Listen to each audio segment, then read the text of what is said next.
Merry Meet. This is my second video. My name's Courtney. My first video was a lot of obviously I'm not too comfortable talking on camera. It's really dark in my basement, which is weird because I've got everything going and it's 1:30 in the afternoon. But I don't know why. Anyways, I don't think it really matters. I'm not pretty anyway. Anyways, yeah, so I'm just doing a touch-up video. I've been really busy. It was my son's 4th birthday. On Tuesday, it's my birthday. I've been working lots. So, and I work in the evenings, and it is not for me. I'm a day. I get up, and I bring my boyfriend to work. We leave the house at 6 a.m., and then I'm up. And I'm up, and I bring my son to daycare, and then I'm up. And then I go to work at like 3 or 4 in the afternoon until about 10 or 11 at night. And it's a lot. And it's too much. And I don't go to bed right away. So I've been really tired. And it's hard for me to nap. So that just throws that out the window.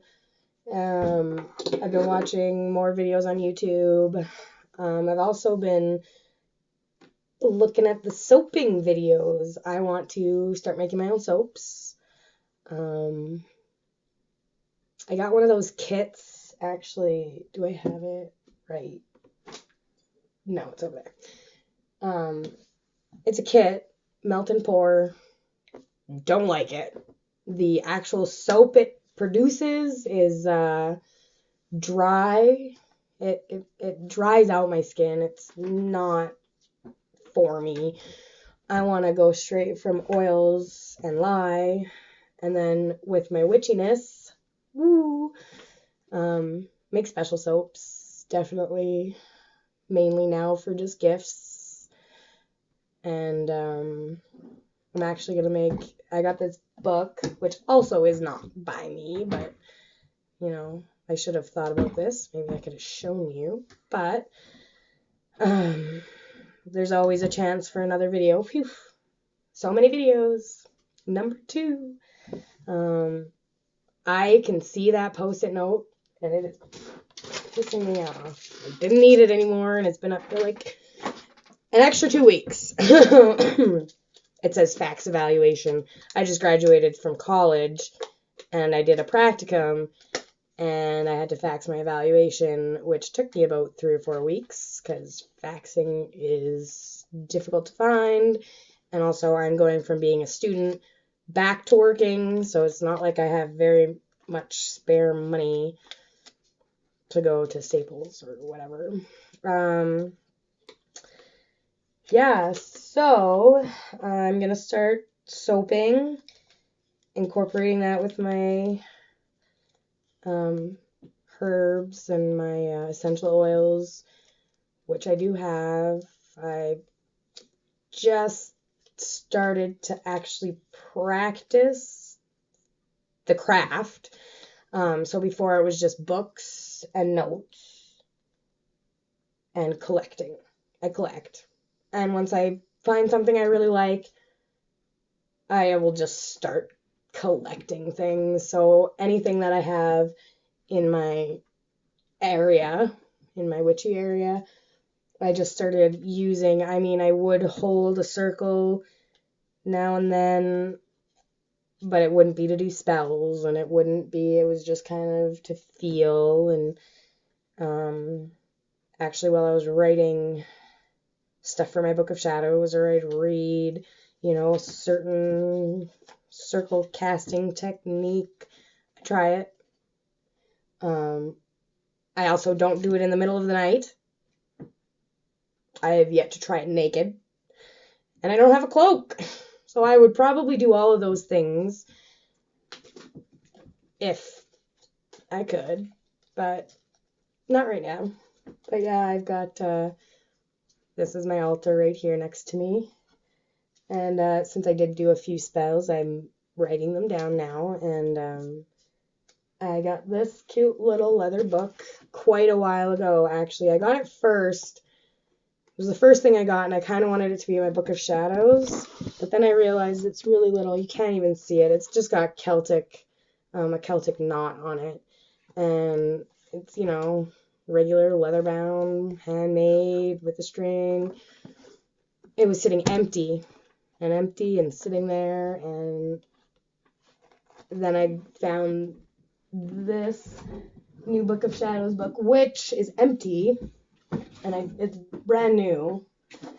So I put it in the Blue Moon, and I've blessed it, and I'm just needing to fill it. But my Book of Shadows is electronic, so I'm gonna start printing stuff off and decorating it. But it is really big.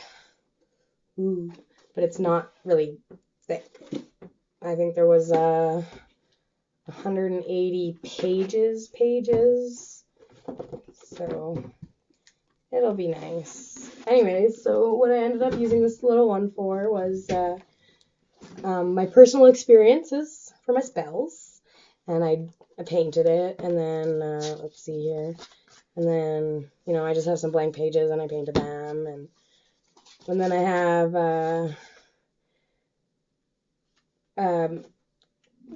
kind of like a guideline to creating your own spells. And then some tips for spells, yes. Correspondences to find for each spell casting. I like writing all of it down in one generic way so I can refer back to this when I'm making my own spells, and, on a separate piece of paper or whatever, write exactly what the correspondences are, and and then answer the following questions, so if your spell is good, or, like, not good, but worth it. And then I've done 3 spells. 3. So I have them all written down. I aged a bunch of paper, so I have one written on that, and it's just kind of glued in. And that's okay. But I also did what my personal experiences were with these spells. And so, like, I wrote down how I felt and all that. So that's now going to be held in this little leather-bound book. This is the last spell I did, and it has yet to be affixed into my book. But I made it on aged paper, and then I burnt the edges. I mean, it's on this side, but, and then I'm going to just put that in there. And then on the following page have what I felt, because I think that's important to document. I like to document, and I'm too organized for my own good, so it takes me a long time to complete stuff because it's got to be perfect, and if it's not perfect, I'm redoing it. I don't know why, but it gets annoying. Anyways, this video is taking longer than I wanted it to. So I'm gonna stop it here by my mouse. And since I am home by myself a lot during the day now, maybe YouTube will fill up that void when I have nothing to do. I would like to hear some suggestions, specific books that really helped you. I'd like to take a look, find them. There's not too much else. So blessed be.